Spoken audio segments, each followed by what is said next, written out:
अगला अध्याय योग शिष्य के आचार्य पद पर अभिषेक का वर्णन तथा संस्कार के विविध प्रकारों का निर्देश।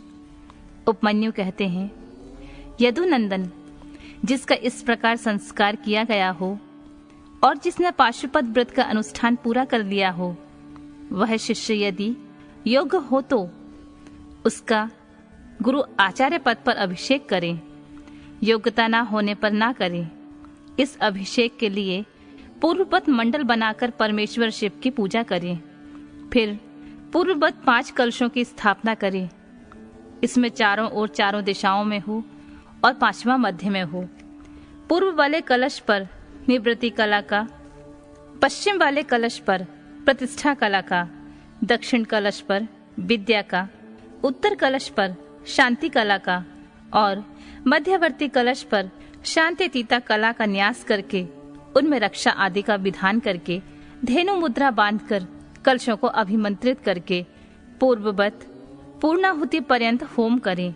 फिर नंगे सिर शिष्य को मंडल में ले जाकर गुरु मंत्रों का तर्पण आदि करें और पूर्णाहुति पर्यंत हवन एवं पूजन करके पूर्ववत देवेश्वर की आज्ञा ले शिष्य को अभिषेक के लिए ऊंचे आसन पर बिठाएं। पहले सरलीकरण की क्रिया करके पंचकला रूपी शिष्य के शरीर में मंत्र का न्यास करें। फिर उस शिष्य को बांधकर शिव को सौंप दें। तदनंतर निवृत्ति कला आदि से युक्त कलशों को क्रमशः उठाकर शिष्य का शिव मंत्र से अभिषेक करें। अंत में मध्यवर्ती कलश के जल से अभिषेक करना चाहिए। इसके बाद शिव भाव को प्राप्त हुए आचार्य शिष्य के मस्तक पर शिव हस्त रखें और उसे शिवाचार्य की संज्ञा दें। तदनंतर उसको वस्त्रों आभूषण से अलंकृत करके शिव मंडल में महादेव जी की आराधना करके 108 आहुति और पूर्णाहुति दें। फिर देवेश्वर की पूजा एवं भूतल पर साष्टांग प्रणाम करके गुरु मस्तक पर हाथ जोड़कर भगवान शिव से यह निवेदन करें, भगवान, आपकी कृपा से मैंने इस योग्य शिष्य को आचार्य बना दिया है। देव, अब आप अनुग्रह करके इसे दिव्य आज्ञा प्रदान करें। इस प्रकार कहकर गुरु शिष्य के साथ पुनः शिव को प्रणाम करे और दिव्य शिव शास्त्र का शिव की ही भांति पूजन करे। इसके बाद शिव की आज्ञा लेकर आचार्य अपने उस शिष्य को अपने दोनों हाथों से शिव संबंधी ज्ञान की पुस्तक दे।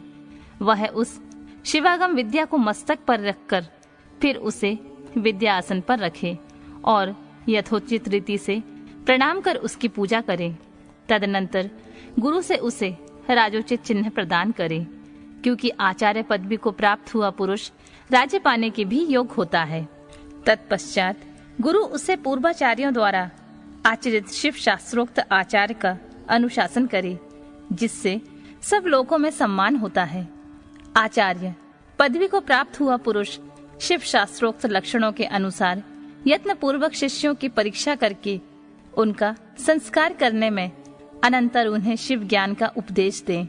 इस प्रकार वह बिना किसी आयास के शौच, क्षमा, दया, अस्पृहा, कामना त्याग तथा अनसूया, ईर्ष्या त्याग आदि गुणों का यत्न पूर्वक अपने भीतर संग्रह करे।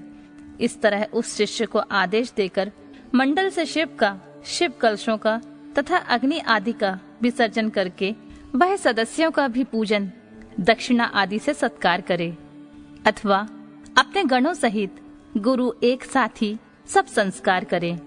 जहाँ 2 या 3 संस्कारों का प्रयोग करना हो, वहाँ के लिए विधि का उपदेश किया जाता है।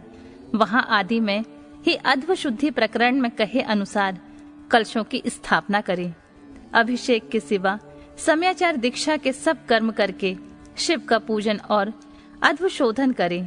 अध्व शुद्धि हो जाने पर महादेव जी की पूजा करें।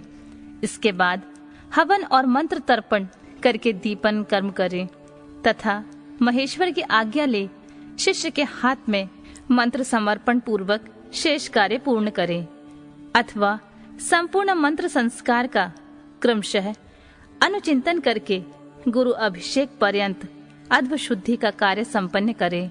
वहाँ शांतितीता आदि कलाओं के लिए जिस विधि का अनुष्ठान किया गया हो, वह सारा विधान 3 तत्वों की शुद्धि के लिए भी कर्तव्य है। शिव तत्व, विद्या तत्व और आत्म तत्व, ये 3 तत्व कहे गए हैं। शक्ति के पहले शिव का और विद्या का, उसके बाद उसकी आत्मा का आविर्भाव हुआ है।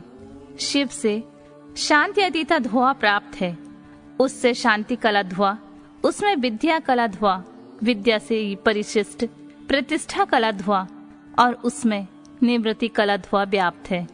शिव शास्त्र के पारंगत मनीषी पुरुष मंत्र मूलक शांभव संस्कार को दुर्लभ मानकर शांत संस्कार का प्रतिपादन करते हैं। श्री कृष्ण, इस प्रकार मैंने तुमसे संपूर्ण यह चतुर्विध संस्कार कर्म का वर्णन किया है। अब और क्या सुनना चाहते हो?